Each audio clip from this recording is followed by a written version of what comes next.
Okay, Obeka will connect and you'll take combat damage. We'll then move to my upkeep. You'll each take 6 unless you discard 2 cards. You'll each mill 10, then I'll make a knight and you'll each take 6 damage. Then we'll move to my upkeep. Now that all might sound strange, but the new Obeka Splitter of Seconds is a strange card. Coming soon in Outlaws of Thunder Junction, we get our second version of this Grixis, blue-black-red, Ogre Warlock. If you aren't familiar, Obeka is an ogre that does time magic by punching things, which is super cool. This time, instead of ending turns, she's a 2/5 with Menace that reads, whenever Obeka Splitter of Seconds deals combat damage to a player, you get that many additional upkeep steps after this phase. You know something as strange and unique as this just screams for me to brew around it. That many upkeeps is something we've never, ever seen before, but it begs the question, how many upkeeps do we need to win the game? If it's easy enough to get plenty of upkeeps, what's the ideal number to get, and what are the ideal cards to end the game with? Let's explore our options, but first be sure to hit those good buttons to never miss a brew. Now, with great upkeeps, there must also come great responsibility. To end your opponent's suffering before getting that many upkeeps becomes tedious for everyone at the table. So we want to look for permanents that deal damage or drain life or mill during the upkeep, and ideally do those to each opponent in our upkeeps. Let's look first at a few creatures like Twilight Prophet and Duskmantle Seer. These are great and also help refill your hand, but have some caveats. Since they rely on the top card of your library or your opponent's libraries, this can very easily be hit or miss, and we dislike variance around these parts. It's not nothing, but these do work with entirely too many upkeeps, but they might not be the best solution. Creeping Bloodsucker is a good, small threat that definitely falls into Death by 1,000 Cuts territory. Draining each opponent for 1 and gaining you 3 each upkeep is great and disproportionate, but it means that we need 40 upkeeps to win the game with just the Bloodsucker, and we can do better than that. Sin Prodder and even Protection Racket give opponents the choice to take damage or lose life, but in a scenario where we're giving them the choice to do something, they'll always choose what helps them to not lose the game. And I see everyone talking about Descent into Avernus as their pick for Obeka, and let me tell you, I love that card. But it's got one big problem, and that is its symmetrical nature. It hurts you too. Now, it's certainly one of the quickest ways to end the game, kicking everyone into overdrive with bonus treasures and lower life totals, but with Obeka, you only need 6 upkeeps to deal 40 damage to everyone, yourself included. That's one way to skin a cat, but what if we wanted to stand alone atop the heap? What are our best options?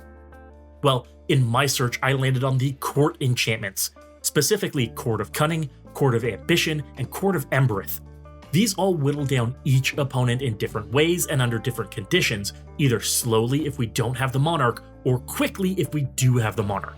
And these babies give us the Monarch, meaning we can cast them the turn we go to combat and connect with Obeka for full benefit. Or we can connect with the player that has the Monarchy with Obeka in order to get our upkeeps and retain the Monarch. But which is best? I haven't done this in a long time, but bring out the chalkboard! Let's tackle each of these individually, starting with Court of Cunning.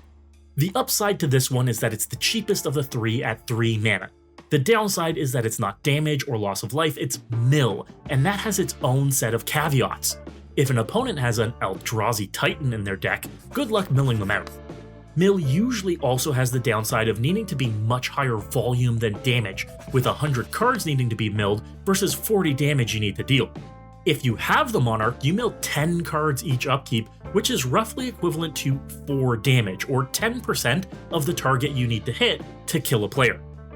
Factoring in that each player draws 7 cards, and you're likely not popping off before turn 4, you need 9 upkeeps with Court of Cunning in play to mill out each opponent.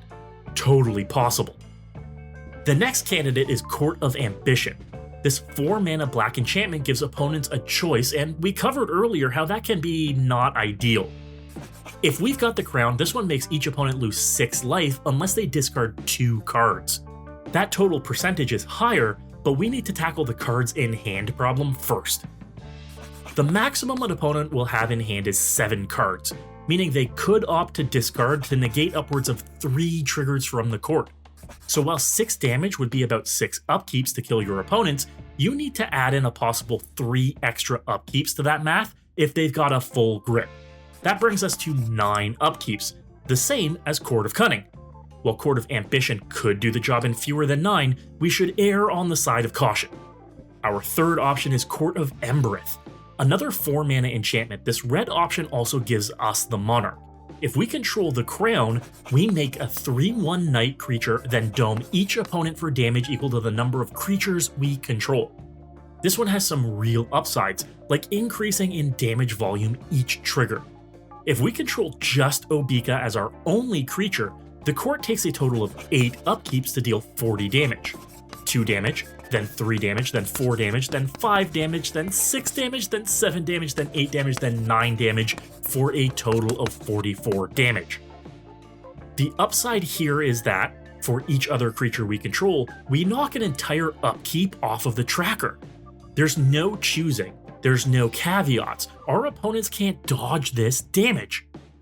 The other upside is that, unlike milling from Court of Cunning or loss of life from Court of Ambition, Court of Embereth's damage can be doubled or tripled. Furnace of Wrath or Fiery Emancipation cut the number of upkeeps needed in half or even a third, making this court the best option of the 3 for ending the game quick. Regardless of the option we go for, the magic number we need to hit is either 8 or 9 upkeeps to reliably end our opponents. So how do we make sure that happens? Obeka says you get that many upkeeps, meaning the volume you get is tied to the damage you deal. We need to get Obeka's power from 2 to 9. Equipment is, as always, a good place to start here. Blackblade Reforged, Nettle Cyst, and Ring of Valkis can all make Obeka Obeefy fast, and with the ability to add multiple points of power on a single equip. Double Strike would also be powerful here, as we could deal less damage twice as often for the same effect. Fire Shrieker and Embercleave can both achieve this for us, with Embercleave alone getting us up to 6 damage dealt. We could achieve the same effect from doubling Obeka's trigger with a Strionic Resonator too. This means just 5 power and she's getting us our 9 triggers. But other equipment will be key as well. Either we need Obeka down first, meaning we need to protect her, or we need the enchantments down first, meaning Obeka needs haste. From the protection side of things, we could be putting boots on her, like Swiftfoot boots, Lightning Greaves, or the new Lava Spur boots for haste and ward 1. Or we could be giving her winged boots for a massive ward 4 and flying. Trailblazer's boots can make her basically unblockable, important for securing the monarchy and ensuring she's dealing all of her combat damage to opponents. But non-boot equipment like Mithril Coat can protect her from anything, while Whisper Silk Cloak and Psychic Paper can also ensure she's unblockable and protected. Agility Bobblehead and Rogue's Passage help make her unblockable as well, which is important if our entire game plan hinges on Obeka connecting. Now, along the same lines as Strionic Resonator, if we drop a Roaming Throne naming Orc or Warlock, we need half as bulky an Obeka for twice the benefit too, and that can get very powerful. And a few extra combats, like with Seize the Day, could be just as strong. Connecting with Obeka twice in a turn gets us that many upkeeps twice as often, requiring half as much power. All upside.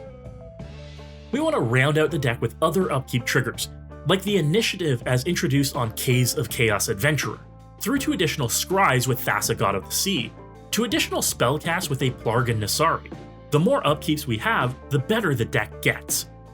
We could even throw in some of my favorite effects like Extravagant Replication to make copies of our court enchantments, further reducing the amount of upkeeps we actually need, further each upkeep too. This is a deck that feeds so heavily off of its own synergies that it may fall apart entirely if Obeka can't stay in play or can't connect with an opponent.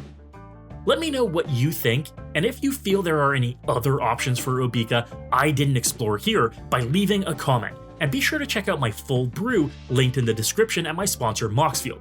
Moxfield is the best deck building platform in the world and makes it easy to look up cards you need with integrated Scryfall search. While you're there, be sure to follow my profile to never miss a brew. And while you're here, be sure to check out some of the other videos on the channel. If you were inspired to brew today, you have to hit that subscribe button. And as always folks, Good luck, and have fun.